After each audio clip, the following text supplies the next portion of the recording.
finest pottery from Greece. I offer 3 coins for the lot. Watch where you are going.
One 17. 717. 17 17 17. Verified.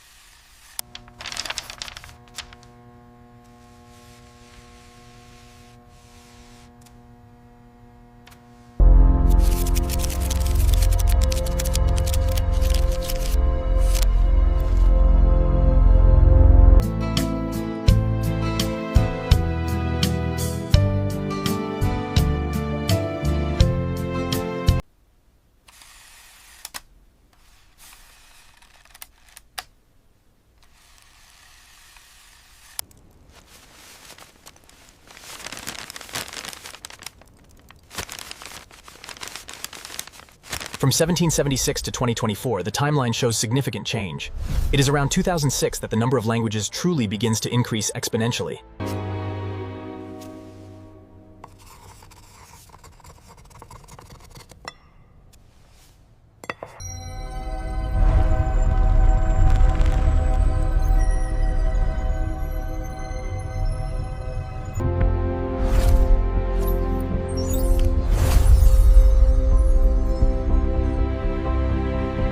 Look closely at the blue stripe. See how the bells move when I tilt it? And the color changes right here. Oh, yes, I understand.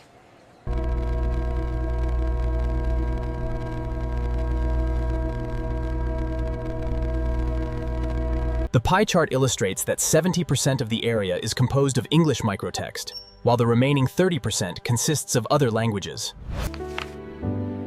I see my grandma's language.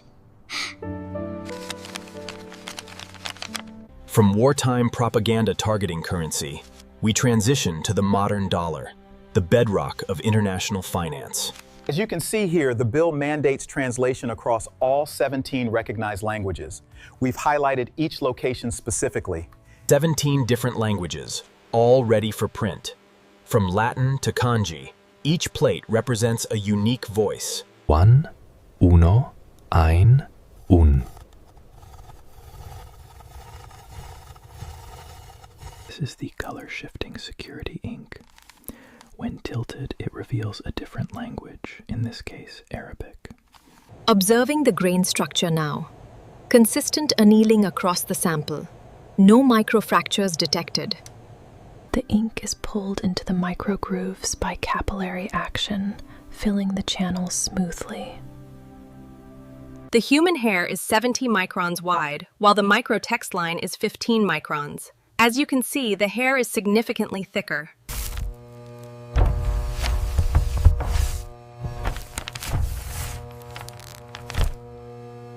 As you can see, the Arabic script requires a 15% lower pressure than the Latin. And the Devanagari settings, are those stable now? Yes, calibration is complete. If the viscosity is too thick, the ink fills the fine gaps in the letters, blurring the text. But if it's too thin, the ink bleeds into the paper fibers. Observe the typo here, Washington. Now, we introduce the rejected plate into the crucible. The steel melts rapidly at this temperature. After 1 million prints, the letters remain perfectly sharp. This is the quality you can expect. The UV camera reveals the hidden microdots. Notice the unique dot each language.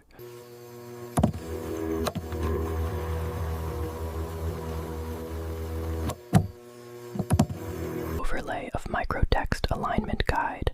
All 17 languages must fit within 2 mm boundary. Yes, that is correct. The detail is flawless.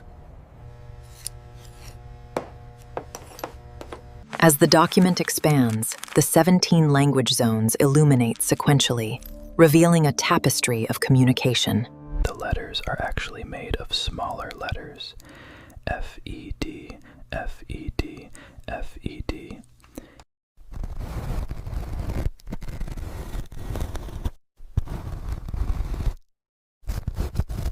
Error diagnostic sequence active. Parameters passing. Scan complete. No anomalies found.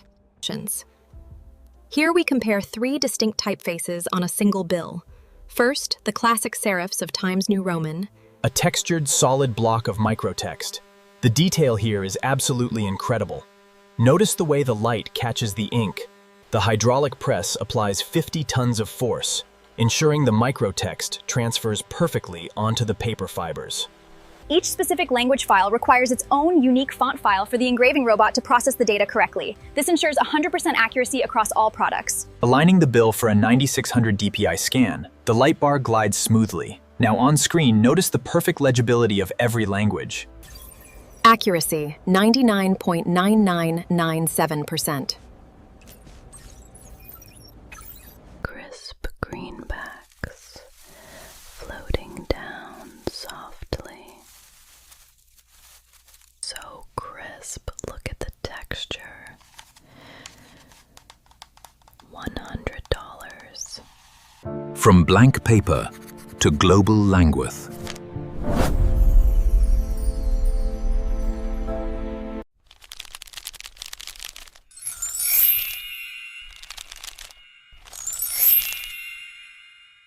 Every dollar tells 17 stories. Gracias, $20. And here's your change, $5.75. Thank you. Move faster, we're losing light. Get the camera ready for the next shot. Okay, print that. Now in the edit bay, speed through the timeline, stabilize, and export.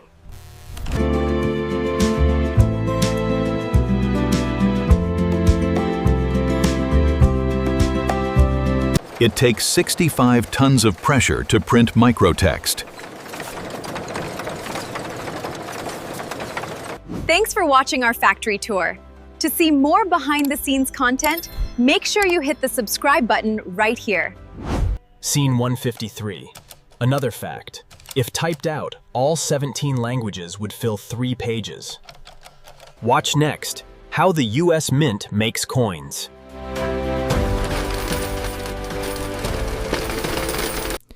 Bureau of Engraving and Printing, Smiths, Washington, D.C. Scene 157. Directed by John Smith. Produced by Jane Doe. Cinematography by Peter Jones. Edited by Alice Brown.